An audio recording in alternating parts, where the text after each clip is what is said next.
Euzubillahimineşşeytanirracim. Bismillahirrahmanirrahim. Babu fazli salatul fecri.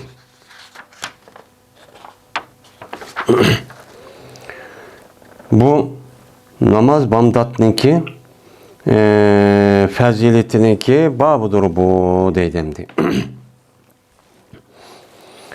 Biz hem de aldığı dersimizde pişin namaz, esir namaz, namazşem ve hubden namazınki vaktleri ve ulanınki kays vaktin vakti çıkıp yani namazınki kays vaktladın mene çıkediğinki üstüden toxtaldık hem de.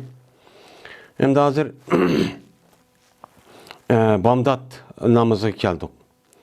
Hem de bamdat namaz bu nimedise meni bamdat namaz hazır ma yedis kitaplarda en ahırkı namaz dep hesaplaydı ama ameliyette bizge nispeten bir küngü nispeten yani bamdat namaz birinci namaz bolu demdi. Birinci namaz. Hem de undaq boluştu yani aldığı dersimiz dep ütüldü. Çünkü Cibril aleyhissalatu vesselam şu Miraç çıkan vaktimizde Peygamber aleyhissalatu vesselam şu günniki şu pişinde namazdaki vaktlerini men okup müşdak kösüp koyman, öğütümen dep şu pişin namazga düşken.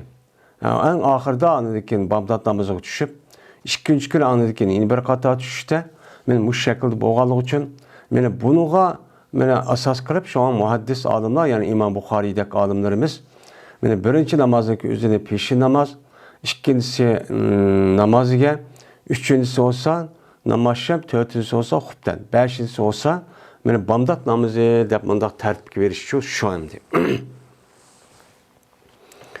Emdi pecir. Pecir degan nima o desa, pecere yapciru. Pecir deydi yani bir narsaniki yengiden mundaq yerip chiqqanliqniki üzerine bunu pecir deydi. Bunu hem de örf adette nima deymiz onu? Örf adette hem de elaqı keçidinkin yo'rg'an yalaq ak aydınlıqniki üzerine Arapça tilde pecir. Yani biz nima deymiz onu? Tang deymiz. Çünkü bu keçinin gözü kapkaran olgandikin o şarq tarafta mundaq bir narsa kaşık okşaş, oğak okşaş, inçki bir narsa birinci katım çıkkandaki goya karın narsaniki içinde bir narsa yerilip çıkkandek mundaq bolgandikin şu itibarla bunun nima dedi onu fecir dedimdi. Şimdi tang atqa vaqti üzüde yani şu tang yo'rg'a vaqti üzüde mana o'qildigan namozniki nimasi o fazileti. Endi bu yerda oldi bilan vaqt demay, bu yerda fazileti deyishi. Çünkü o namaz bamdatniki qolgan namozga o'xshamaydigan bir xil nimalar va alayliklar çok bor. Endi oldi bilan buni bilib etib, andiki bu faziletni bilgandan keyin andiki bunun vaqti qanchando deydigan men bundaq keladi odamniki zihniga. Unda o'gandiki uni deykin andikin bamdat namozniki vaqti qachondan boshlab qachonda tugaydi degan shu babni qo'yishga sababchi meni mushu. Endi bamdat namazda mesela her bir namazdaki öz aldığan hemmisi zaten olmasa perz ikenliği de okşaş. Yani perz ikenliği de. Lakin her bir namazdaki şu vakit, şu xil adet qarab başka namazdaki vaktiga, başka namazga kılmaydı, okşamaydı. Yani bunu qarab bunun deyimiz onu fazilet yani artıqçılığı. Yani manda artıqçılığı başka namaz qarığa vakti üzüden deyen çok boludu. Yani fazilet deyen bu yerde nemi fazilet oludu o? Savap, ecir. Yani onu da savap hem ecir çıkarak boludu o deyen gibi. Dedi İmam Bukhari, Yedis bayan kıpırdı bizge Musaddet. Dedi Musaddet. Yedis bayan kıpırdı bizge Yahyan. Bu kişi olsa İsmail dedi İsmail. Yedis bayan kıpırdı bizge Kays. Dedi Kays. Ben üçün Cerir ibn Abdullah. Bir biz Peygamberimiz sallallahu aleyhi ve sellem'nin kaşı idiyorduk. Şunda aklı qarab qaldı, yani iz degan nima o? Mufaciat. Mufaciat degan tuyuqsiz degan gap bo'ladi. Yani bir ishniki tuyuqsiz ekanligini bildirish uchun Arab tilida 2 dona so'z bor. Birisi iza deb bir söz var. Yeni birisi andaki bazı vaktin üzerinde iz bundak mı çok kedi dendi. Şundakla yani şundakla deyimiz yani bizim Uygur tilda. Men şundakla qarab qardı Peygamberimiz sallallahu aleyhi ve sellem men ayga. O ay nimede idi? Bedir keçisiydi. Bedir degan nima? Tulun ay. Dumbulaq boğa vaxtdaki üzüldeki ay nimdeydi onu Bedir. Hem de hilal degan chiqqandan tatip 3. günçülük boğan arlıqdaki ayniki ismini hilal deb ataydı. Yani ahirki vaqtlarniki üzünümü.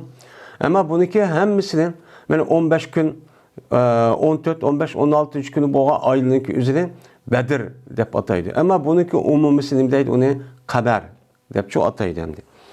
Hem de şu Bedir keçisideki aynınki yüzüge Peygamber şu dahlı nima qildi? Qardi. Qarab dedi ki ama innekum agavuluna. Men adi ama degan nima? Harf tanbih.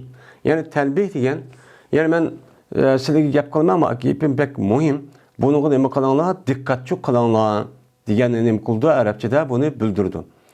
Men agavuluna jazman sizlar ko'rsizlar Sınıki Rabbimni qandaqki ko'rsam mani deb meni hozirda ism ishorat musharat ilayhi bo'lgan narsa nima ay yani ay ishorat qilib payg'ambar sallallohu dedi la tudamuna bir-birisini nima qilmaysan istishib qolmaysan siqishib ishtishib voy men ko'rdim ko'rmadim deydigan unda ish bo'lmaydi endi dama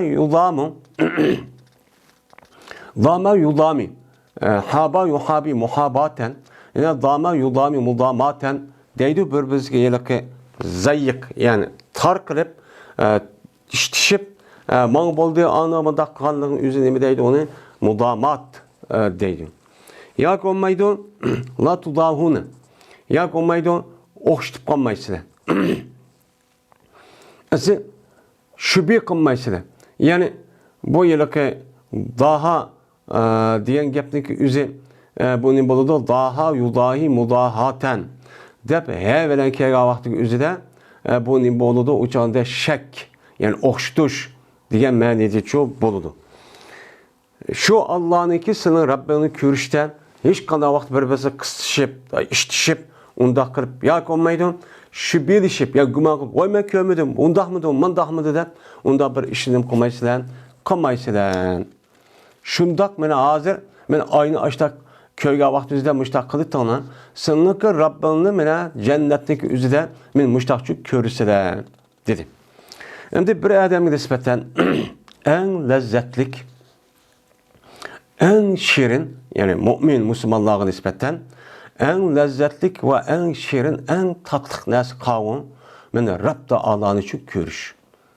Bunun öte bir adamı nispeten cennet kirgendeyken bunun öte bir lezzetçi yok. Bu çok menfaat.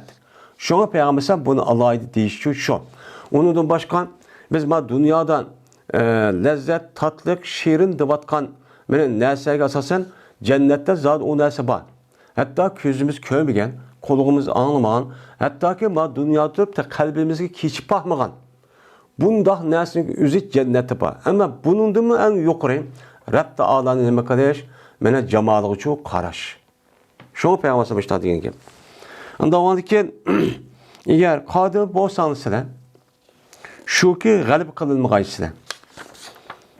Mene bir namazı okuşkan yani namazgan gün çıkışındaki aldıda ve gün oturuşundaki aldıdaki namazı okuşkan galip kılınmışsana yani mağlup olmuşsana siz onu çok kılınla deyip benim Peygamber aleyhissalatü vesselam benim müştakçı dedi. Yani demek Rab'da Allah'ın körüşündeki Toğran, Rab'da Allah'ın zaten mümin, Allah'ın rahmetinden yüzü körsüdür. Biz onu körümüz. Ama bu körüşlükü en mühim boğaz sebeplerden birisi değil mi? Yani esir namazı olan. Yani gün oturuştaki aldıdaki okuyulan namazın ismi değil mi? Esir. Ve gün çıkışındaki aldıda okuyulan namaz değil mi? Bamdat. Benim şu bamdatını devamlı okup, benim küçüğün yaşlı degen gep, devamlı istatın bolsa, imkanlı bolsa her gün bu namazı kaza kılğanğa, unda kılğan davamlı vaxtida okup, müştak kısanlar, meni Rab'da Allah'ın körüşüne ibaret olğan, meni güzel bir nemige inam ihsan üçün layık olursunlar. Mene bunu uçup bolisiler. Dep Peygamber sallallahu aleyhi ve sellem. Anda oğandikin, mene Rab Ta'ala'nı körüşten ibaret olan bu bir nimetke nail oluşumuz için qandaq qilishimiz kerak? Cennetni zodi kiramiz, hem adam ko'rdi. Lekin buniki asas sababi mene pirni bilan asr bilan bomdod uchun o'qish. Unda oğaniki bunu qarg'a vaqtimizda bomdod namozniki mene o'z vaqtniki o'zida o'qish nayt katta nimo afzal. Mene afzal shu Rab Ta'ala'ni ko'rishga bo'ldi, ana sabab bo'ldi.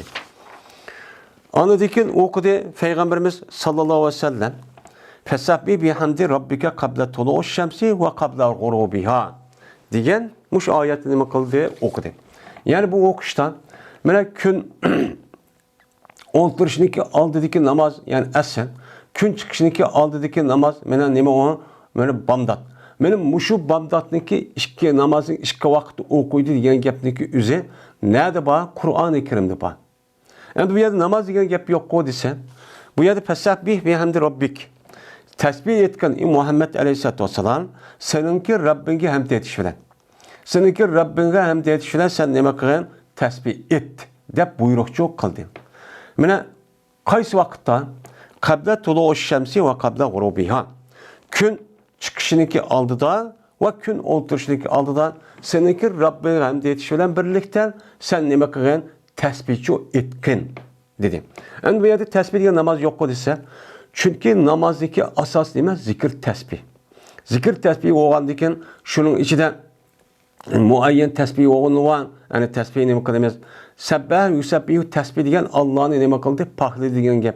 Allah'ın pahlı diyen boğandiken onun içindeki okulgan ayet, zikir, tesbih, duanın hemiz bunun için bildirdi. Yani bu mındaş kıpret vakti üzerinde yani cüz'ini zikir kırıp kullini nemi kanını katardı buludu, iradı kanını çok katardı bulup o çağrınızda nemi kaldığın sen namazı okun. Seninki Rabbinge hamd etişilen. Şu an bunu da nemi okuymuş, şu elhamdülillah okuymuş. Yani ruku, secdede ve onundan başka yerinin üzerinde nemi okuymuş. Yani Allah'ı çok hamd etip çok kalımız. Anda o andiken bu gün çıkışındaki aldıda ve gün oturuştan aldıda sen neme kılın? Allah'ı tesbih etip, muştan namazçı okun diye gap buludu. Anda o andikin Allah Teala yüzniki cemalini köstüşte, cennet köstü. Bununla kartta bu yani şu bamdat namazından esir namazını devamlı okupege ademge bu nail oludu diyen çok gap buludu. Şunu da bu bamdat bilen esir namazındaki vaktindeki üzü Kur'an-ı Kerim'de fesabbih bihamdi rabbike qabla tulu'u şemsi ve qabla gurubiha diyen ayetin ne buludu? Sabit oludu deydi. Şimdi bu yerde gün çıkışındaki aldıdan ve gün oturuşundaki aldıda tesbih etip namaz oku dedi. Şimdi tesbih etip namaz oku Allah'a hamd etişiyle birlikte diyen bunu Peygamberimiz sallallahu aleyhi ve sellem Peygamber sallallahu Cibril aleyhisselatü vesselam düşüp kandak bədi onu köspədi. Şununla Peygamber aleyhisselatü vesselam yüzdeki kırığı ve söz arkalık bunu bədi dəbbədi. Əsr namazı mağud dep aldığı dersimizde maya vakti Ayşem dedeni falan vakti okuydu. Öyniki, künniki sayıs öydün çıkartmaydı. Kün oltuğuş boğan arlıkta okuydu diyen mezmunda yukarıda edisi okuduk. Hem de Bamdat'ın ki çoğun Bamdat hem de sen gün çıkıştın burun dedim. Gün çıkıştın burun zaten şu nimboludu, keçin dağıt ve emmisi oludu. Lakin Peygamber aleyhisselatü vesselam Pecir diyen ayet var hem de. Ve Kur'an-ı Pecir.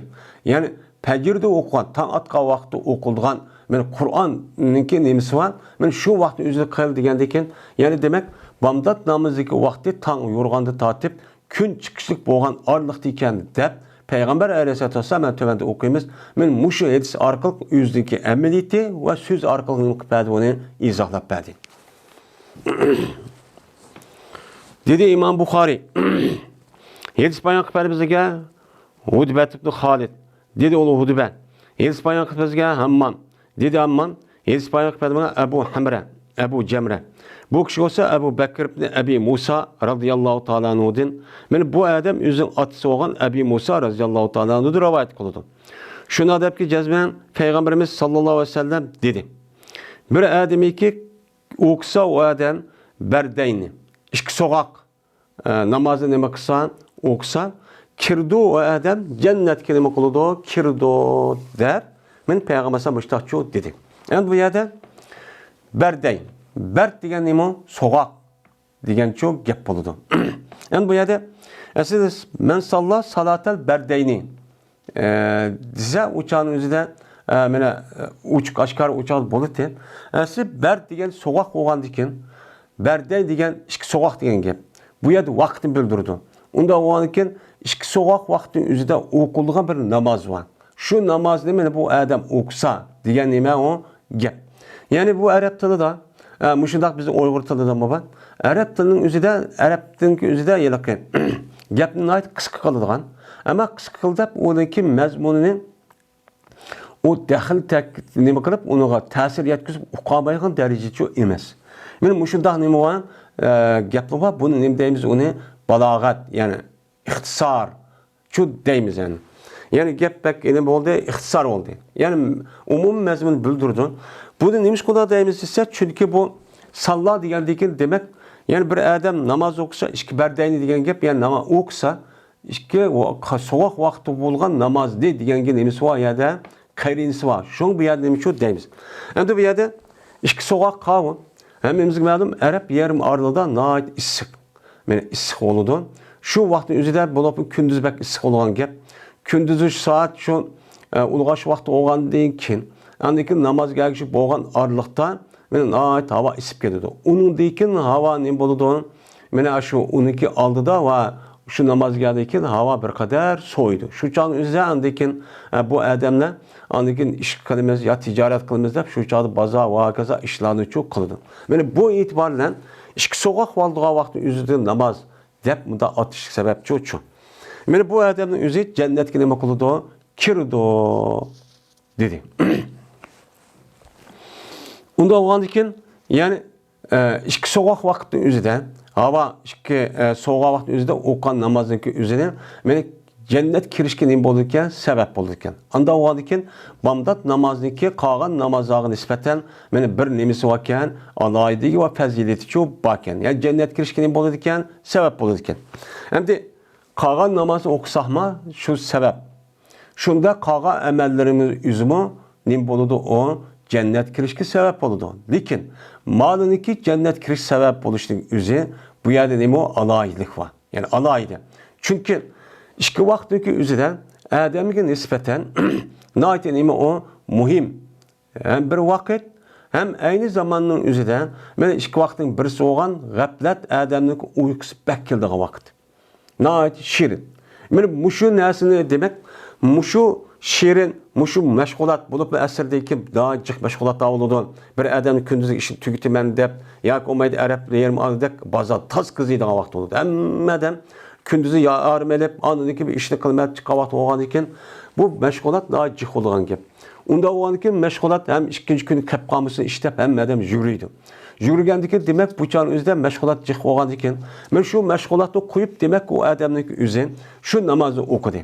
Asr namozini yoki u odam meni kechidan mana uyqu toz keldigan vaqt hamda shu kechida yoki uxlamaydi issiqda ba'zi vaqtning o'zida undaki tunta o'g'acha toz shirin uyqu keldi. U chog'da havo sovib kelgandan keyin bu chon o'zida tong atgan vaqtda qo'pishni o'zi bak bir mushkil. Unda o'g'adiki shuni yengib bu odamning o'zi, ya'ni ash bomdod namozini o'qisa demak, mana eng ig'ir kelgan, ig'ir bo'lgan namozning o'zini, vaqtning o'zi namozni o'qidigan gap, qolgan namozning o'zini bir taraqa avla nima qildi bu odam? Mana o'qiydi deganlik nima qildi bu yerda zimdan uqtirdi. Ya'ni deganlikning o'zi ikkisi emas, qolgan namozi degan oli qarg'a vaqtda to'ban, ya'ni odamga nisbatan. Unda o'g'aniki bu uning ichiga kirdi bo'libmi? Bomdod bilan asr namozi o'qisa degan cho'p yerda cho'p gap chiqdi. Chunki buni o'qigandan keyin qolgan namoz unchola nima emas, peshi deganlarni uyqusi kelmaydi, atgan ish qilib turman deb kiriblar, turdigan vaqt o'sha vaqt chiqdi. Namoz shami shu ana, xubdanmi shu ana. Va dedi İbn Raja. Yespayan qilib bizlarga hamma bo'lsa Abi Jamrida shunda deb jazman Abu Bakr ibn Abdullah ibn Qays. Mana degan adam xabar berdi. Xabar berdi bu adam şu Abu Jamrga musha edis bilan yuqorqi o'qan sanatdan ash etsin aynan berdi xabar berdi.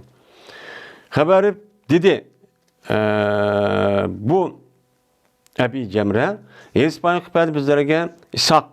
Bu adam bo'lsa Habbandan, Habban bu dedi Habban. Yedis payg'ambar bizlarga Hammam. Dedi Hammam yedis payg'ambar bizga Abu Jamra. Bu kishi olsa Abu Bakr ibn Abdullah'dan, bu kishi olsa o'zining otasidan, bu kishi olsa payg'ambarimiz sallallohu alayhi vasallamdan yuqorqi aytdiki o'xshi nima qildi, rivoyat yo'q qildi bizga. Gapni payg'ambarimiz mushtaq Adam bilan nima qilib berdi, mushtaq yo'tkapchu berdi. Ya'ni rivoyat qildi deydi. Endi demak, ma hadisniki o'ziniki 3 tane nima var ekan, sanat var ekan. Endi hadisning matni o'xshaydi 3 hadisnikiga, ammo buniki qor raviylar bir-biriga nima qilmaydi, o'xshamaydi endi. Birisi onidan, yeni birisi anidan, yeni birisi manidan qiladi, ammo uniki eng usti bo'lgan kim o? Men Abu Bakr degan, men mush Adam. Abu Bakr Abdullah degan mush Adam o'zining otasiga da buni da o'xshaydi. Unidikida mushta 3 xil nima bor, sanat yo'q bani. Yoki Hudbat Xolid deganidek, masalan, Abu Jamra zot o'xshaydigan, uningdan keyin Hammam. Asas o'xshaydi ana. Endi Hammamdagiga İmam Buxoriyniki shayx ustozi Hudbat Xolid. Ma'noda Ibn Raja. Kenemdi. Babu vaqtil fajri. Bu Bag'dod namozniki vaqtiniki babudur bu deydi. Vaqt degan bilamiz. Yani muayyan şu qadaqni şunun ichida qolmasa, şu zamanın ichida qolmasa bo'lmaydigan. Anda o'nikin Bag'dod namozniki muayyan bir nimasi var, vaqti var. Men u vaqt qavun, mena nashqata deyildi. Mena sharq tarafda kechidan keyin, ya'ni kechidan keyin tong atqa vaqtimizda tong atdi deymiz. Şu vaqtning o'zida qilish shakldagi, ya'ni inchka bir aydınlıqçı boludu. Onunki adı da yine bir aydınlık oldu. Şunda bir aydınlık olanda olup onu yoqap ketadigan bu sübhi kazip deymiz. Bunun üstü toxtaldık. Bu tаңатты deganlik emas.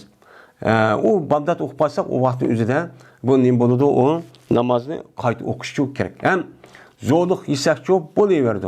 O chaqning o'zidami? Subhi sodiq degan shu ikkinchi qatim bir tang yuriydi. O qavulsa İkinci katımın üzerinde şarq tarafta şudak şu bir adamniki kaşı oşa şudak şu apaq bir narsa uzunçaq aşındak bir narsa payda oldu, axlıq. Men axlıqniki üzerinde deyimiz onu fajr, yani sübhi, yani Bag'dod tang etipdi o deyimiz, tang şu ani.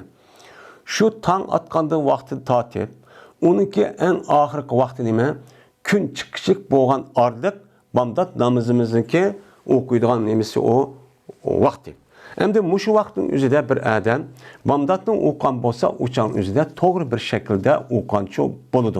Lekin bu vaqtning ichida ana 1,5 soat, 1 soatdan jiq shu vaqtning o'zida. Hem de bu vaqtning o'zida qaysi vaqtda o'qisak afzal. Buni da o'xshamaydi. Ba'zi olimlar yo'q, payg'ambar sallallohu yuqorqi hadisga asosan g'alasda o'qidi, ya'ni qop-qorong vaqtda o'qiydi deydi degan rivoyat bor. Buni asosan shu tong atgan hamon odamlar qop-qorong vaqtning o'zida o'qishimiz kerak. Bu afzal deydigan kishilar chu bor payg'ambar sallallohu alayhi hadisga asosan.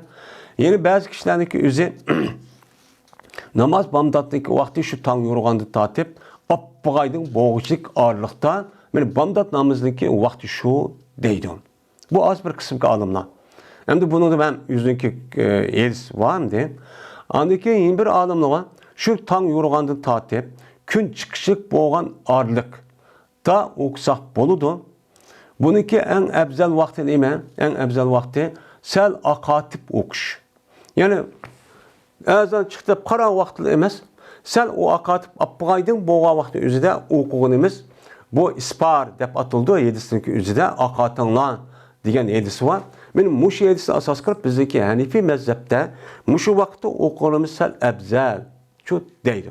Şu an bizdeki rayonlarımız ve ondan başka, mesela Pakistan, Hindistan, mesela biz yaşavatkan yerlerdeki Orta Asya diye yerlerin üzerinden namaz Bag'dodniki vaqtiniki üzerinden sel tanat turup ne kılıdı, apgaydı kırıp, oy gün çıkarttı diyenlerden açta vaqtin yüzü kaynik süzüp, bundan ne kılan gap, okuyduğun çok gap. Bu yerde ettiğinde okumayız, ya adamın yüzü bu yerde okusan bulmaydı demekçi emas. Yani afzallik meselesinde. Ya bu bizdeki Hanefi mezhepte apgaydı vaktidan okumay birinci vaktinizde karan vakti okusanız bulmaydı demekçi emas. O mu buludu? Lekin en yaxşı mavu çünkü savapcık. Hem adam şuna deydi. Keçi vaktinizde kapkaran vakti okusak mı? Çünkü şu vakti okusak bu savapcık diye düşünüdü. Bu düşünç meselesi. Nemişka? Çünkü Allah'ın buyruğa şoğanı birinci katım koysak hemmeden hoş oldu dünyada mı? Anda o hoş oldu çoğunluğu diken Peygamber hem diyen. Onda o adı ki şu yaxşı okuduğumuz yaxşı değil. Biz şu Peygamber akatip okunar dedi. Yeni bir saniye iken o bamdat namazın vaktindeki üzü gaflet vakti adam uxlap netçe adam uyku kap bulamay. Ama işte namazga meni kechikmada kiyinip kalgan keyin o'qindigan ish var. Onun için cemaat yığıldı, yığılgan ekan. Meni yığılganga asasen şu cemaat qancha jiq bo'lgan bo'lsa, shu namozning savobi shundoq jiq bo'ladi. Unda avval shu vaqtning o'zida o'qilimiz yaxshi deydi endi. Bu endi. Dedi İmam Buxoriy, Hirispaniyalik bizga Amr ibn Asim. Dedi Amr, Hirispaniyalik bizga Hammam. Hem de hazır namazdaki ana neç kata değildi. Şu bu birinci vaktidan ikkinchi vaqtidagi üzerine biz nimeden qaraydigan olib ketdik. Hazır o tong'i ayat qilib qoldik. Kunning qarashim yodimiz yo'q. Hammadan soat qaraydigan olib ketdi endi. Buni bilan belgilaydigan olib ketdik. Dedi Amr, İspanyol bizga Ammam. Bu kishi olsa Qatada dedi, Qatada olsa Anas radhiyallohu ta'ala anhu dedi. Shunda deb jazman Zayd ibn Sabit. İspanyol bizga Zayd ibn Sabit, Anas radhiyallohu ta'ala anhuga. Endi rivayetniki üzerine mene aslida sahabe tabiinga, tabi yani onun şartları kısa munda olur. Bazı vakit üzerinde sahabeden, tabiinden ama işte rivayet kılgan adet şu var. Men bu şunu katardım. Şuna dep ki cezmen meni bula yani Zeyd ibn Sabit katarlık kalgan sahabeden. Mene soğurluk yediler bular. Peygamberimiz sallallahu aleyhi ve sellem bilen milletço soğurlukçu yedi. Ya Ramazan yak nefs okuyumuz dep. Anladık ki tuğdular ular namazlıkçu tuğdu. Soğurluk yap boğan deyken namaz okuyumuz dep namazlıkçu tuğdu.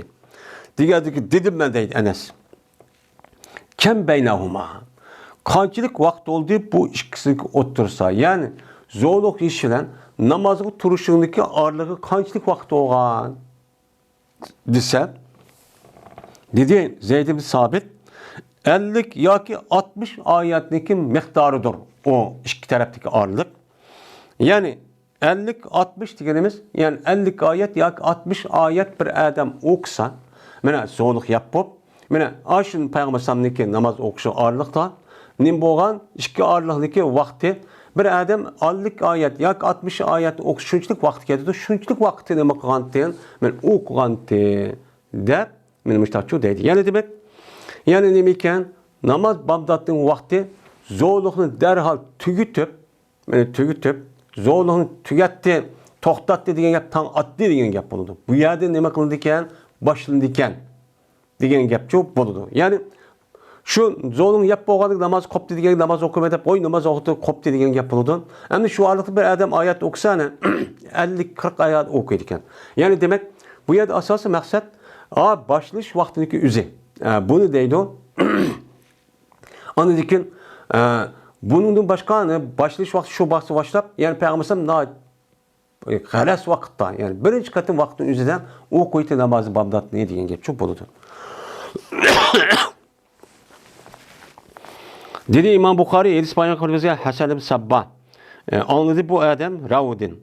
Dedi Rav İspanyol kızı Said olsa Qatada olsa Enes bin Malik radhiyallahu ta'ala anhu'dan.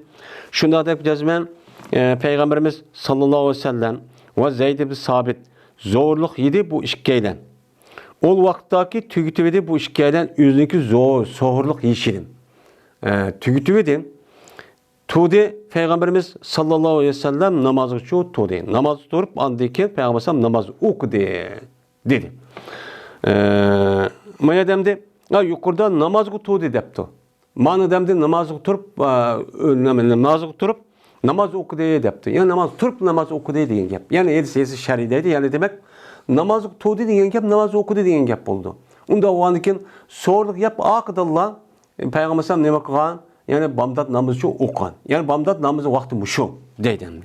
Dedik biz Enesken qanchalik bo'lgan ikki shu zo'rliq yeb namozga to'g'rishdagi orliqdan sizniki so'rliqligi yeshig'idan shu ikkalarniki meni namozga kirishidan bo'lgan bo'shinish meni namozga meni kirishniki o'zi meni qanchalik bo'lgan ya'ni bu yerda ikkanliki zo'rliq yeyish bilan namozga kirishniki orlig'i ya'ni zo'rliq yeb forig' bo'lib namoz kirishniki orlig'i qanchalik miqdori bo'lgan desak dedi Enes bir nimasi miqdoriga o'qiydi bir odam 50 oyatni 50 oyatni o'qigan orliqchi ketgan yani vaqt shu ketgan uniki bomdatni nima qilgandi men o'qigandi deb payg'ambar sallallohu dedi endi 50 oyat o'qigan bo'lsa o'chaning o'zida bir odam yani 5 minut yani 10 minut atrofida nima qila oladi o'qiy oladi normal odam normal adam ama qari hafiz olsa zaten iştik o'qadi endi uning nimasida yani 7-8-10 minut atrofi o'qiydi ekan yani nihoyatda attiganda o'qiydi degan gap dedi İmam Buxoriy hadis payg'ambari İsmoil ibn Abi Uvays bu adam bo'lsa o'zi qarindishi olsa Sulaymonda Sulaymonda Abi Hazim'di shunda deb yazman Abi Hazim anladı Sa'd radıyallahu ta'ala anhudan deydi Sa'd berdim men zo'rliq yeytdim men mening ahlimda mening uyimda zo'rliq yeytdim anladiki bo'ldi ishtiklik menda chu bo'ldi nimaga bo'lgan ishtiklik shuniga topgan men bomdod namozni payg'ambar sallallohu o'qiyman endi men uyda balvaqimni zo'rliq yeb oxidan ishtik mangtimda payg'ambar bomdod ulgurib olay deb men mushtaq nima qildi deb qildim ya'ni payg'ambar sallam meni demak payg'ambar sallam namoz bomdodni baldir o'qiydi degan gap chiqadi deb yani bir adam bu çağınızda Sa'd radıyallahu ta'ala'nın üyü belki Peygamber sallallahu mescidine sal jiraqraqdı. Yakın emas.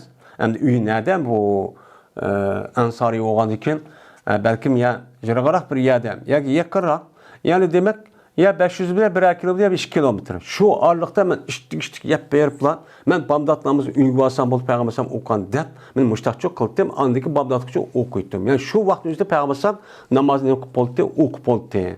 Zo'rliqni tan atqanı to'xtatib men ishtik payg'ambarsam ishtik men nima qilmasam bo'lmaydi bomdodlarimizni bil o'qish yetishishmasam bo'lmaydi deb oldirab ketdi deydi ya'ni bu gap inan asosan bomdodni baldir o'qiydim degan gap imom Buxoriyning namozniki afzal vaqti g'alas ya'ni qaroq vaqti nima qilish uni o'qish birinchi vaqtda o'qish dedi İmam Buxoriy hadis payg'ambarga Yahya ibn Bukayr dedi Yahya xabar berdi bizga Leys o'qaydi olsa İbn Şahab'dan dedi İbn Şahab xabar berdi bana Urvat ibn Zubayr shunda debki jazman Ayşe radhiyallohu ta'ala xabar berdi Ayşe bu Urviga dedi Ayşe bertilar mo'min ayollarniki ayollari endi buniki zohir lafziga ma'ni etsak mushtaq ma'ni etamiz aslida kunna degan nim bo'lgan bo'ladi Hemimizge ma'lum. Mesela kanu, kanata, kunna. Anda o an iken kanuniki tahtida bir zimir var. Şu zimir o isim boludu. Şu zimir qandaq olgan bolsa pilni shudaq keltiramiz. Mesela tasniy olgan bolsa kana ilipniki o'zi tasniy bildirdi. Mana kanat muannas, taniki o'zi muannasning tasi deymiz ana. Kunna degan vaqtda o'zida nim boludu uçağınızda zarab ne desek urdi o ayollar degan çok gap bo'ladi. Unda o'adikin kunna degan bo'ldi o ayollar degan gap. Unda o'aniki bu yerda zimir ba. Zimir bu kunniki paylı deydi mesela. Bunu nima desek o'chada apal tam desek. Apal tam o vaqtida normal pil bo'ladi. Ammo apalning aksi o vaqt o'zida buniki nimasi oldu bu o'chani o'zidan bunun ismisi oldu xabar mahsub bo'ladi. Unda o'anikin o'chanda kunna dedi. Kunnaniki özüde mesela bu zemirniki özüde ne yandırmış? Boldi o ayalın gibi yokul demedi. Onda o anken bu yerde deydi nisal mu'minat bak kunnaniki nemisi o paylı. Paylı şu an peş okulda yani. Bu paylı oluşu uçağınızda bu beden deyimiz. Menen nisa'ul mu'minat çok bolu dendi. Yani bu yerde zemirini yüzdeki yardırdığın aşı isimni kıp boğandikin, dep boğandikin zemir keltirimiz. Şu dilge zimirga, dilge isimga ama zimir çok yanıdı. Bu kayda. Lakin bazı vakit özüde zimirini aşağıdan yukarı isim demeyle deydiğen bir iş var. Ne için? Çünkü ma adam bu isim nimeti dep dikkatini kozgaş. Ma Arapların acayip bir usulü bu. Bu zimirler ayağını gibi yukarıda ötmese bu dep ancak ne koludu şu an bunu kayıs zimirden yandıqanlığını andikin kinki isimlik üze müfessir deyimiz andiki bu izahlap berdi. Şu itibardan Nisaul Mu'minat demişler şu degan. Endi bu yerde Nisaul Mu'minat degan nima? Mu'min ayollarniki ayolları. Bu to'g'ri olamda, ya'ni bir narsaniki o'ziga o'zi izoh qilish durust emas. Masalan, Zeydniki o'zi deydi, masalan Abdullah deydi. Abdullah'ın o'zini demoqchi olsak, o'chanizda Abdullah'niki Abdullah desak çok bo'lmaydi. Bu Arab tilidagi o'zidan. Chunki o'zing qoldi, bu nima u xato. Shuning uchun bu yerda nima deymiz unda bo'lsa, mu'min ayoli degan shu ayollar, ya'ni niso degan shu ayollar. Unda bo'lgan ekan, o'chanizda kunniniki tahqiq zimir niso ayoli degan zot buni izohlab berdi. Bu yerda bir narsa mahsub. U qavun mesela nisaun cemaatil mu'minati. Mu'min ayollardan ibaret olan nime? Mu'min cemaatlarındaki ayolları deb nima qilamiz? O'chanizda tavil qilib shu ma'nichu etimiz. Anladingizmi? Bu gapning o'zi nahviy qoidaga nima tushdi? To'g'richu tushdi. Bo'lmasa tushmaydi u. Shuning bilan birti mana mu'min cemaatli bo'lgan ayollar qanday qildi? Mene hazır oldular. Onlar Peygamberimiz sallallahu aleyhi ve sellem bilen Bamdat namazına ne boldu hazır oldu. Onun için Peygamberimiz devrede bu ayallama namazın çok çıktı cemaatke. Kandak olup sen yögelgen halette o ayallar yüzdeki nimelere tonları bilen. Yüzün tonlarıyla yögelgen halette müştahçı çıktı dedim. Bu hadis yukarıda hem öttü.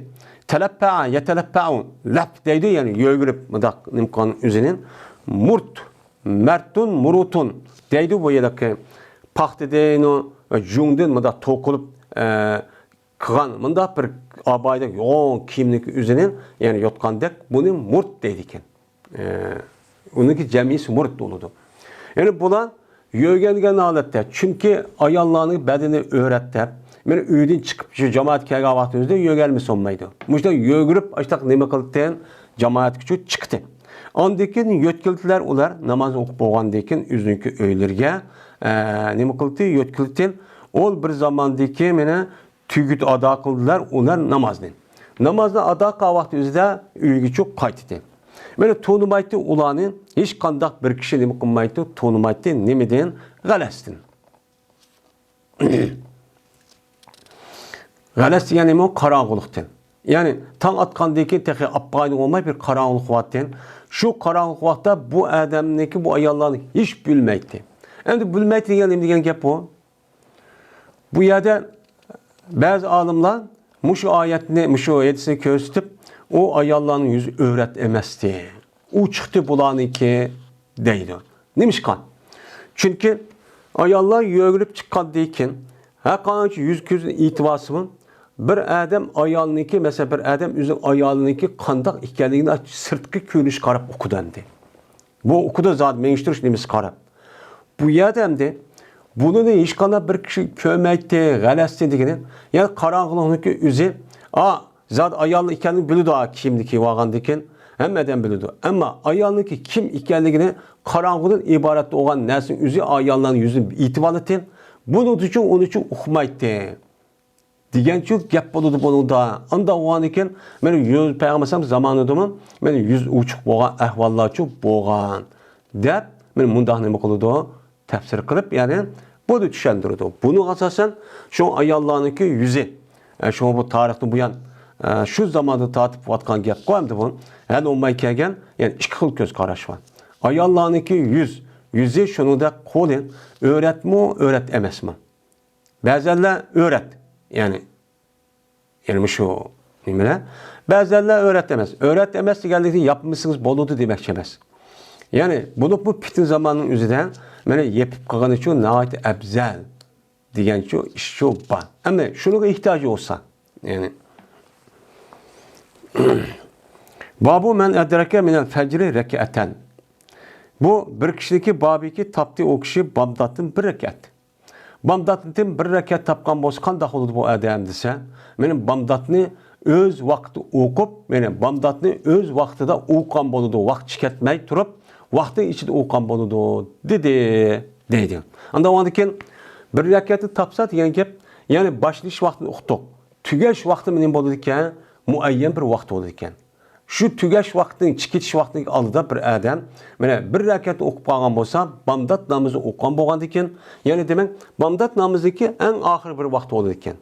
Bunun üstüne to'xtalamiz. Dedi İmam Buxoriy, Espaniya'da Abdullah ibn Mesleme, bu kişi olsa Malik'tin, Malik olsa Zeyd ibn Essem'din, bu kişi olsa Ata ibn Yasar'din. Ve Busr ibn Said'din ve Araj'din. Bula İspanya'da bula şu kimge?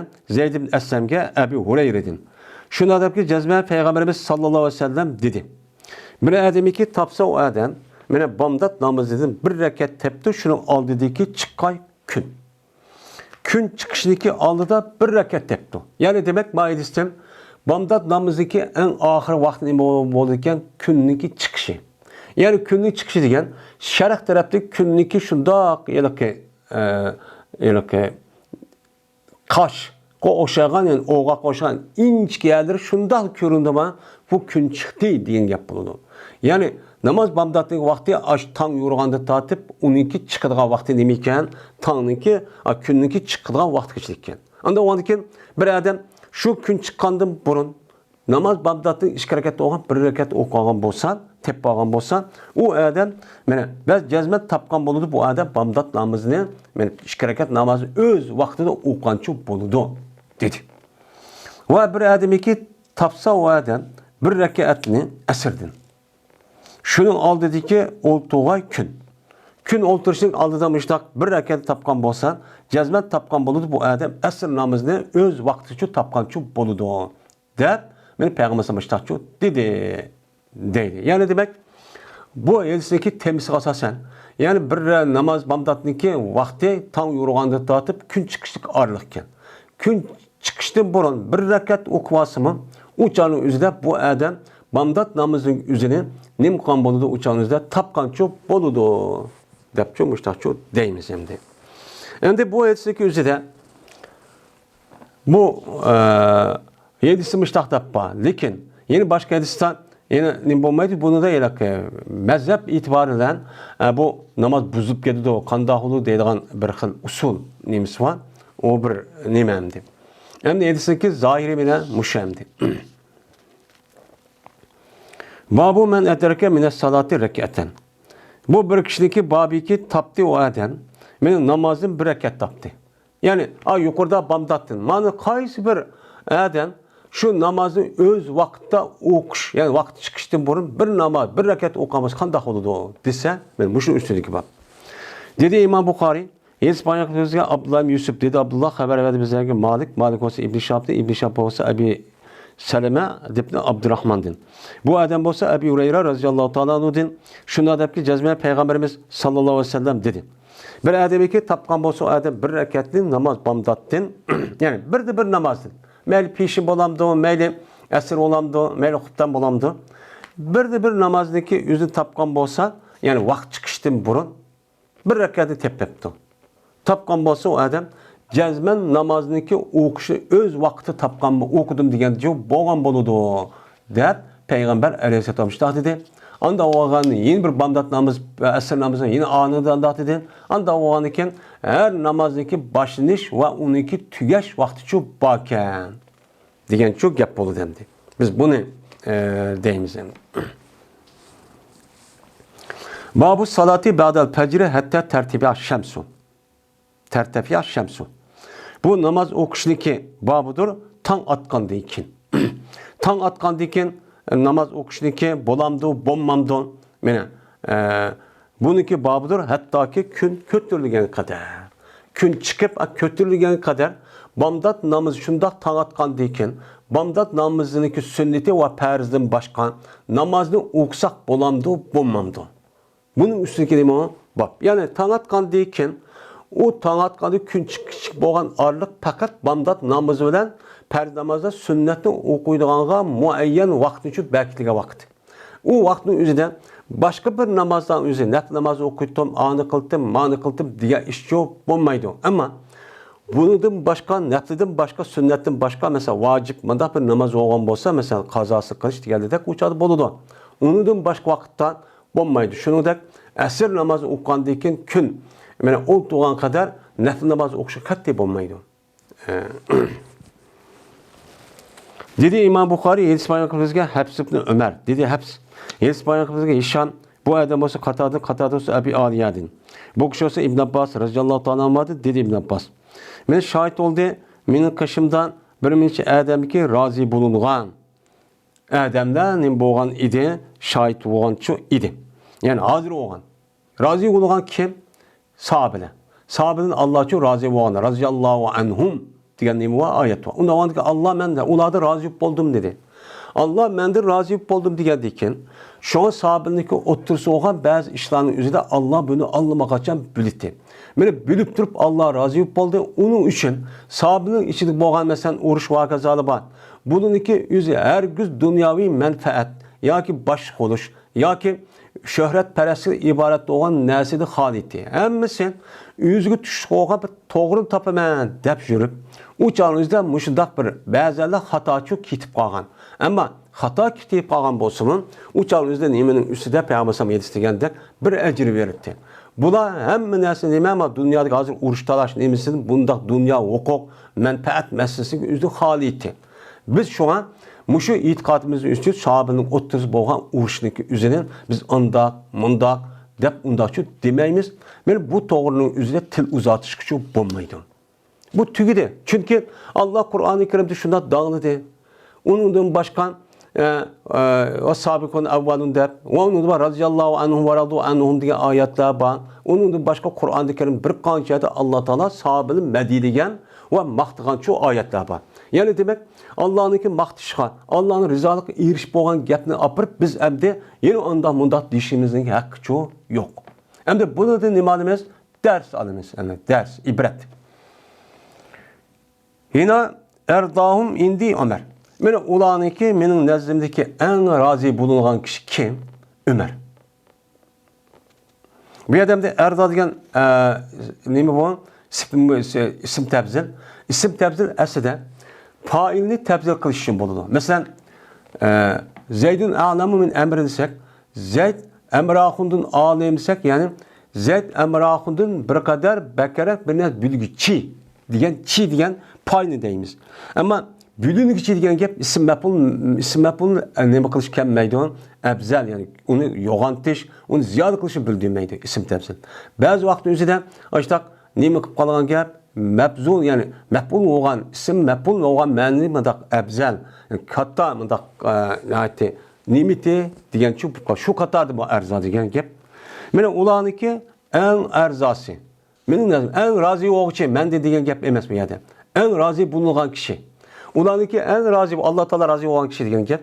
Bununki en razı olan kişi meninki nezdimde Ömer'ti. Men Ömer'den Allah Teala bekleyin boğan razı olan müştak kişilerdi. Şunda da ki cezben Peygamberimiz sallallahu aleyhi ve sellem toskan idi. Namaz okuştun tan atkan dekin hatta ki künçon yurugay. Gün çıkıp boğandaki yuru dendi. Resmi vallahi kırıp men müşahicik namaz okusanlar, men bandat namazın başka, sünnetin başka, net namaz okusan bolmaydı dep toskan. Ve esirdekin hatta ki çok gün olduğa. Müştakçı toskan.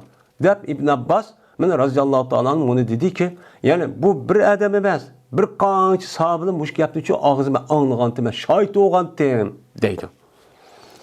Dedi İmam Bukhari İspanya kıpırızga Musaddet dedi Musaddet. Men İspanya kıpırızga Yahya, bu Yahya olsa Şube'de, Şube olsa Katadedin. Anladım ben Ebu Aliyadin. Bu adam olsa İbn Abbas'ın dedi İbn Abbas İspanya kıpırızga bir minci adamlar maidisini. Yani manada nasun depto. Anında o ravayetin üzerinde bir şahide inde ricalun merdiyun dep mundakçı depto.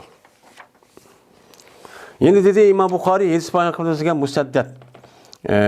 Dedi Musaddet İspanya kıpırızga Yahya bir şahit. Bu kişi olsa Hişam dedi Hişam. Haber verdi bana men atam dedi o atam. Haber verdi bana İbn Ömer radıyallahu ta'ala anhuma. Dedi İbn Ömer. Dedi Peygamberimiz sallallahu aleyhi ve sellem her güz maksat kılmanla urunmanla namaz okuşta gün çıkışındaki aldıda ve kun chiqqan vaqtingizda va kun o'tirib turgan vaqtingizda hargiz namoz o'qishni qilmanglar, maqsad yo'q qilmanglar. U joyda mana shu nafl namoz o'qiyman deb unda bir ishni yo'q qilmanglar deb mushtaqchu degan. Va dedi mening otam, ya'ni Hisham ibn Urva degan adam, endi payg'ambar menga Ibn Umar. Dedi Ibn Umar, dedi Peygamberimiz sallallohu alayhi vasallam, qachoniki kunniki qishi chiqsa. Kunni shunday chiqdimi? Sharq tarafdan. U chog'da deydi Peygamber kechqurun namoz o'qishni. Mayli qaysi namoz bo'lsa, u chog'da namoz o'qisak bo'lmaydi. Mayli qopsak shu kun shunday chiqib ketdi. U chog'da bizning nimamiz nima? Kun qizirib qolgan vaqtda deymiz. Mana shu vaqtimizda namoz uchun o'qish uchun bo'lmaydi. Hattoki ko'tarilgan kun. Qachoniki g'oyib bo'lsa, kunniki qishi, ya'ni kunniki o'tiradigan qoshqa o'xshaydi, inchki, kichik. U chog'da kechqurun daf namoz o'qishni, hattoki kunni muqoy o'tirib bo'lg'ay. Kun o'ltirgandan keyin andikin nimani namozlarni o'qishsa, uniki vaqt bo'lib qolsa, shu chog'da o'qinglar deb payg'ambar alayhisolatu vassalam men mushtaqni qildim dedi. Dedi İmam Buxoriy hadis payg'ambarimizga Ubayd ibn İsmail. Bu adam bo'lsa Abi Usame'din, Abi Usame bo'lsa Ubeydullah'din, Ubeydullah bo'lsa Hubayb ibn Abdurrahman'din. Bu adam bo'lsa Hafs ibn Asim'din. Bu adam bo'lsa Abi Hureyre radıyallahu ta'ala anhu'din. Şuna debki cezmen Peygamberimiz sallallahu aleyhi ve sellem tosti işkil so'didin. Ve işkil kimki şekildin. Ve ikki namozdin nima qildi? Payg'ambarimiz ikki vaqtda o'qiydigan namozning uchun to'sdi deydi.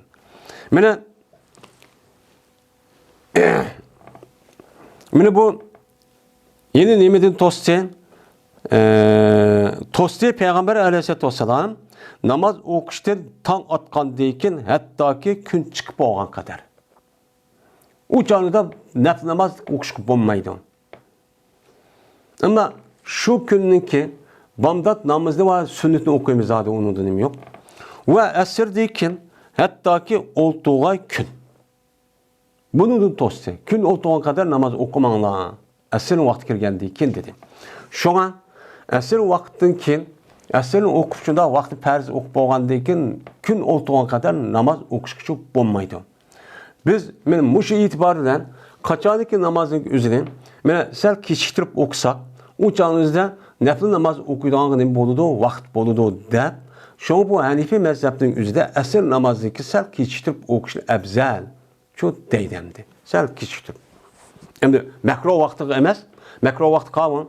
Yani künniki atirafki olan künniki nuru tügep, şu yedeki Adem kalıqdak, bundak boğa halet mekro vakti. Yani ubdan emez vakti oludu. Veyna Peygamberimiz sallallahu aleyhi ve sellem tosti yani kim kiştin dedi. Onunki biri ihtimal semma. Yani semma ki medruğsuz yepin iştin.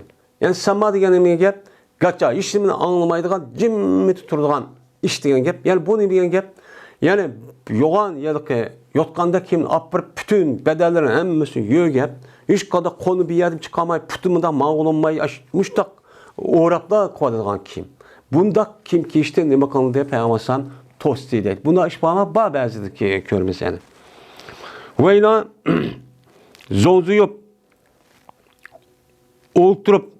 zonzuyup oturuştan bir kimde. Bir kimdeki üzerinde bu adamın üzeri zonzuyup. İhtiba diyen o adam kası Yakup yukarıdım dedi.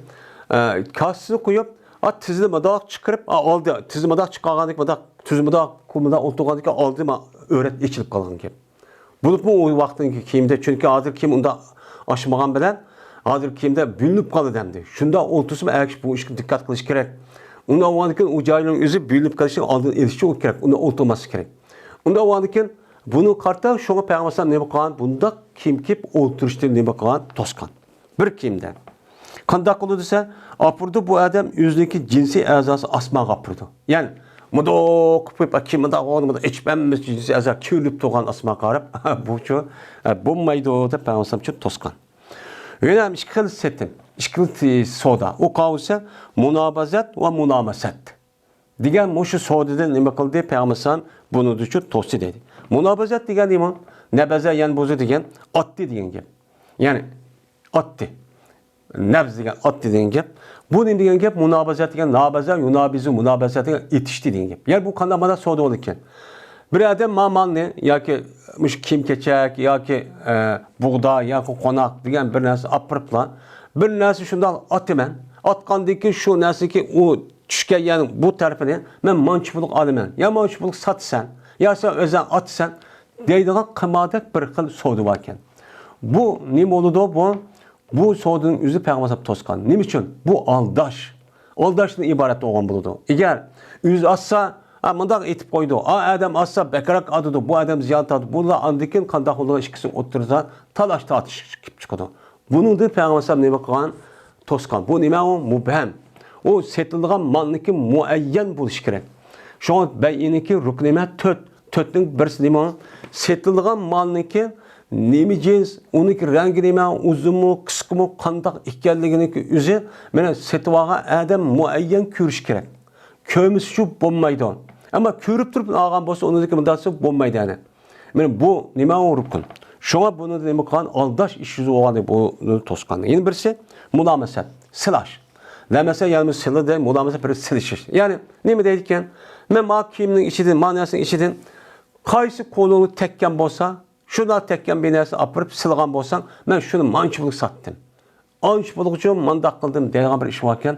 Meni bu meni aldashdan iborat ish bo'lgan ekan, go'llash ham qimo shaklida o'xshash bo'lgan ekan, buni da payg'ambar sallallohu alayhi vasallam qilgan, men to'sqandim deydi.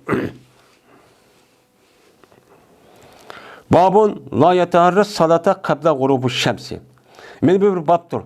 Meni maqsad qilmaydi bu odam namoz o'qishni, kun o'ltirishniki oldida, ya'ni nafl namoz o'qiyman degan bunda bir ishni qilmaydi. Mu'min musulmon bo'ladi, maqsad shu qilmaydi deydi.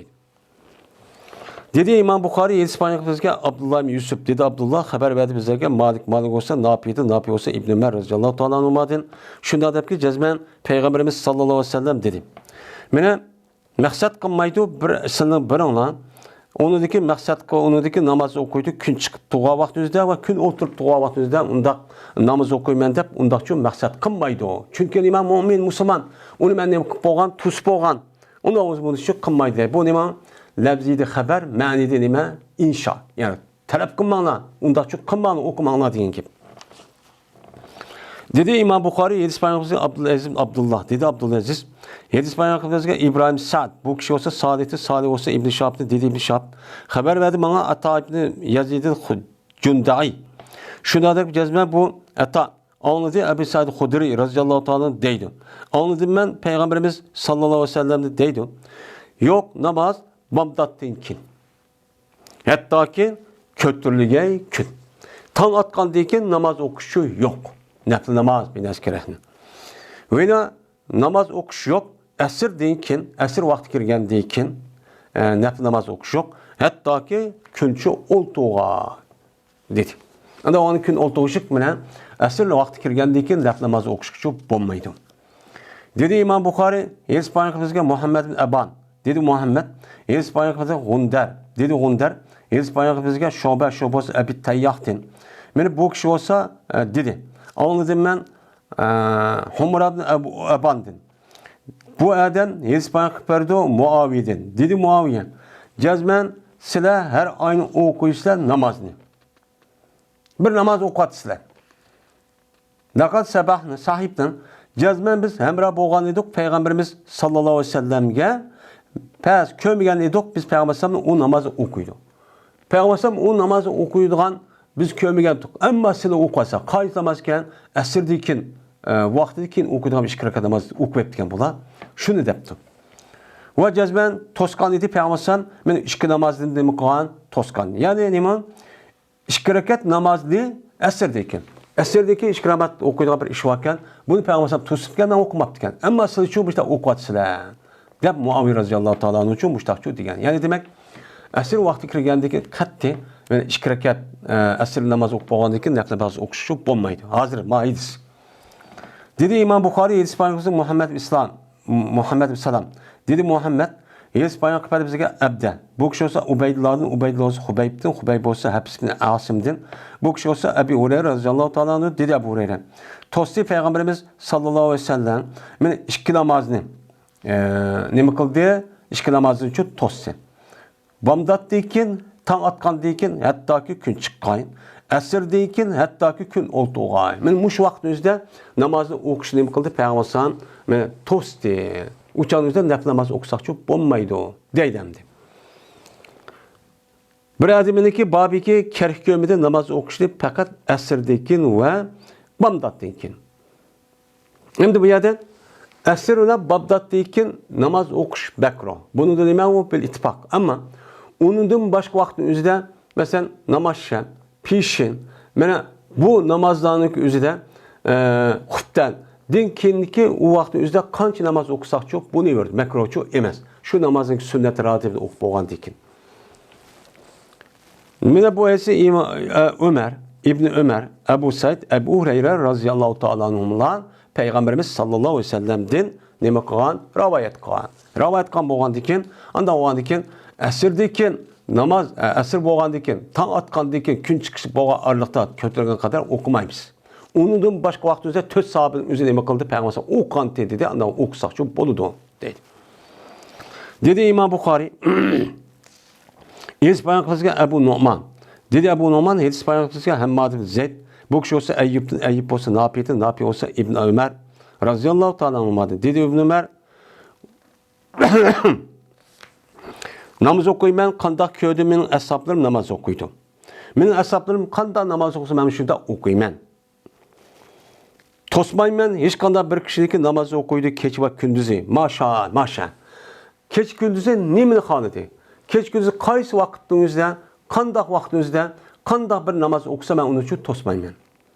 Lekin shuki meni maqsad qilmanglar, niyat qilmanglar, kun chiqqan vaqtingizda va kun o'ltirgan vaqtingizda meni qilmay, uningdan boshqa vaqtning o'zida qandoq namozni o'qisingiz bo'ladi deb men İbn Ömer radhiyallohu ta'ala uchun mushtaqchi dedi. Endi bu hadisniki o'zi mana asrdan keyin, tong otgandan keyin boshqa vaqtda qanday vaqtda o'qisak, o'chan o'zining bo'ladi, o durust oldu, bu an bo'ldi.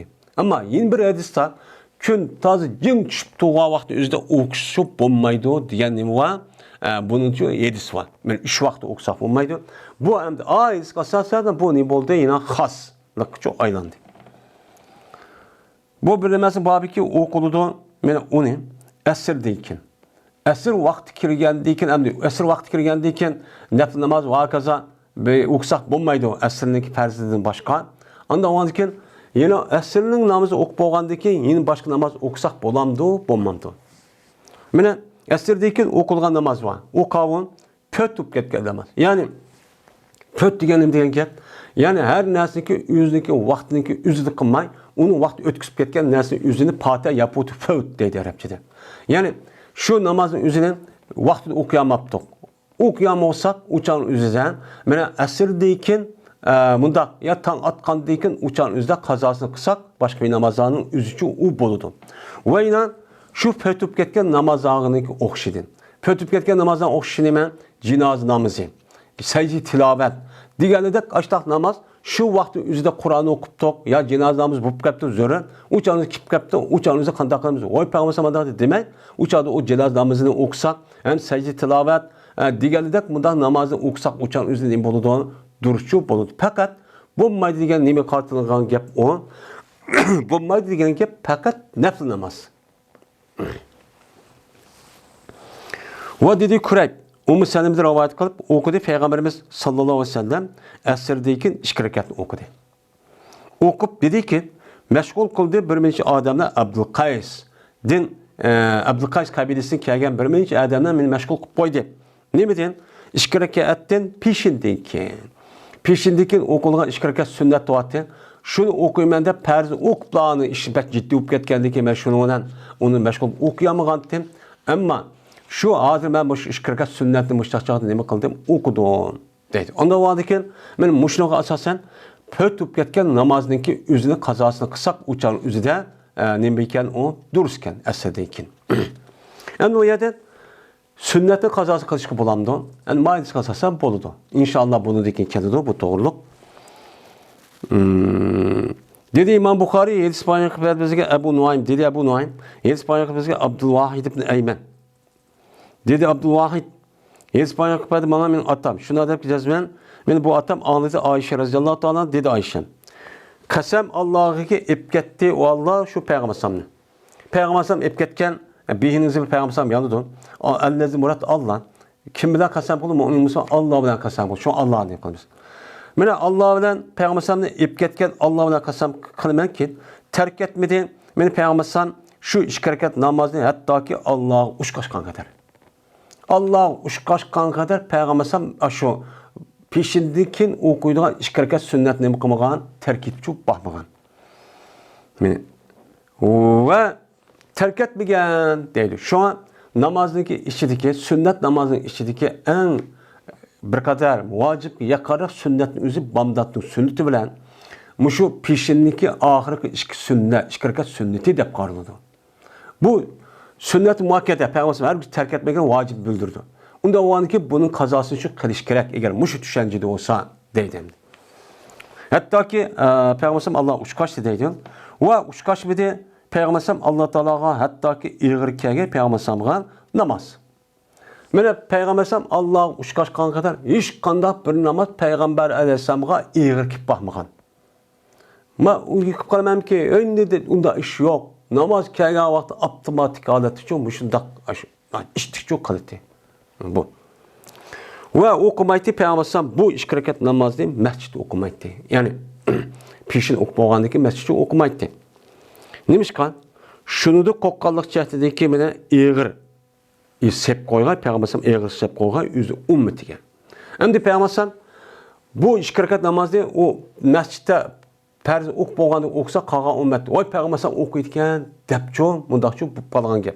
Mene bunu da kokup şu Peygamber Aleyhisselatü Vesselam peşindeki işkereket namazını o cemaat mescidde okuma öylece okuydu. Endi bunu kartta öyle malumuz. Ben bu işkereket namazınki üzerine peşindeki bunu Peygamber Aleyhisselatü Vesselam'a nispeten bir kandaki neple teheccüd namaz açta vacip olgandek vacipti. Ama ümmetkin emez, vacip emez. Şu yukarıdaki mena kazasını kıldı diyen gapning üzeri Peygamber sabı şunu karta kılgan. Ama kalan ümmetlerin üzerine sünnetli kazası kılış dememez olan vacipçi emez dep qaraydı. Ve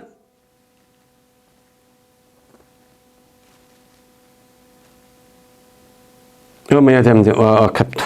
Ve berti okuyup Peygamber küpünce üzerindeki namazını oturup okuydu. Yani işkerekette peşindeki işkerekette oturup okuydu.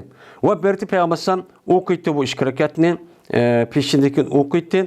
Ve okumaydı bu işkereketi peşin mescide okumaydı. Neymiş kan?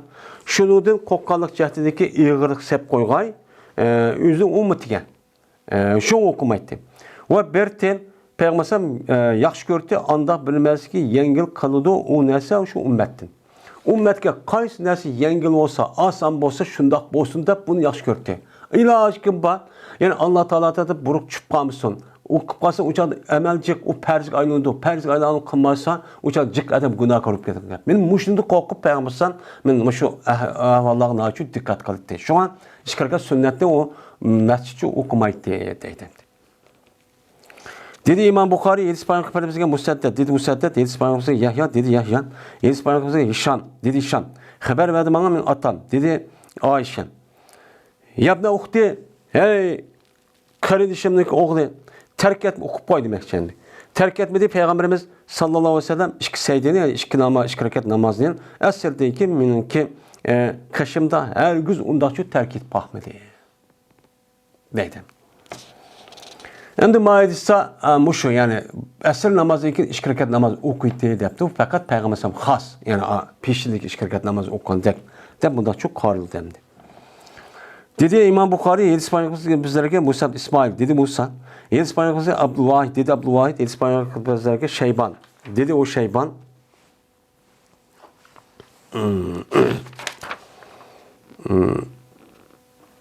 Dedi Şeyban. Yedis Peygamber bizlerge Abdurrahman Esved. Bu adam olsa üzüm atısı olsa Ayşem'din. Dedi Ayşem. İşkirket bombagan dedi Peygamberimiz sallallahu aleyhi ve sellem terk edilen bombagan bu işkireketini ne yuşurun ne aşkara. Bu canınızı her kişi terk etmeydi. O kavun işkireket Bamdat namazındaki aldığındaki iş harakat ve esirdeki iş harekatını çok terk edip çok bakmağa deydi. Yani bu hadisi bu şemde. Çoğu ölümanınız Bamdat'ını okuydu ama esir namazındaki yukarıdaki İbn Abbas Katarlık sahabındaki hadisi kasasen okusak Bamdat esirini okup boğandaki bombaydı da çok karaydı. Çünkü bu namazın üzeri esirdeyken muşda okuşun üzeri Peygamber'e hasti. Bu doğru yeni başka hadisi var. Dedi İmam Bukhari hadis paylaşması bizlerge Muhammed ibn Er'ere. Dedi Muhammed hadis paylaşması bizlerge Şube. Şube olsa Ebi İshak'tı. Dedi Ebi İshak köydümen Esved ve Mesruhni. Hazır oğan idi. Bula Ayşem'le kaçırdıcı hazır oğan idi. Dedi Ayşem. Bu idi Peygamberimiz sallallahu aleyhi ve sellem keliti bana bir günde esirdeyken. Esirdeyken bir günde bana kemmeydi. Megerli olsa kâga vakti üzerinde okuydu. Peygamberimiz işkirakatını çok okuydu. Yani Peygamberimiz Ayşem'in ülkega vakti üzerinde esirdeyken diyelim. Yani mescidi perzi okup olup andaki Ayşem ülke çok keledikken. Kâgandaki şu vakti üzerinde o namaz nem kıldıkken ben o öykürüp onun için okuydukken. Yani demek bunu Peygamberimiz hiç kadar terk etmegendiyken bu namazın üzü esirdeyken işkirakat namaz okuşundaki üzerine Peygamber aleyhisselatü vesselam has deymiz. Şimdi yukarıda hadis asasen İbn Abbas Katarlık hani cık sabili de hatta toslamış takıldı diyen asasen esirdeki namaz okumayı deymiz. Ba okanın üzü Peygamber'in nemiken haskan üzü dideni. Men ümmetlerge iğirçi okup kalışlı men nemi kalamen onu da okumayın. Şu men oğlu bile çok okumayın. Yani o mescidi okumayın digeni çoğu şu emdi. Onda o adeken bu namazdaki üzü boğan boldu uçan üzde bu namazdaki üzü mene bu Peygamber aleyhisselatü vesselam has olan bulu yani esirini okup boğandaki ki iş hareketlenmez. Ve ahir da'vana enelhamdülillahi rabbil alemin.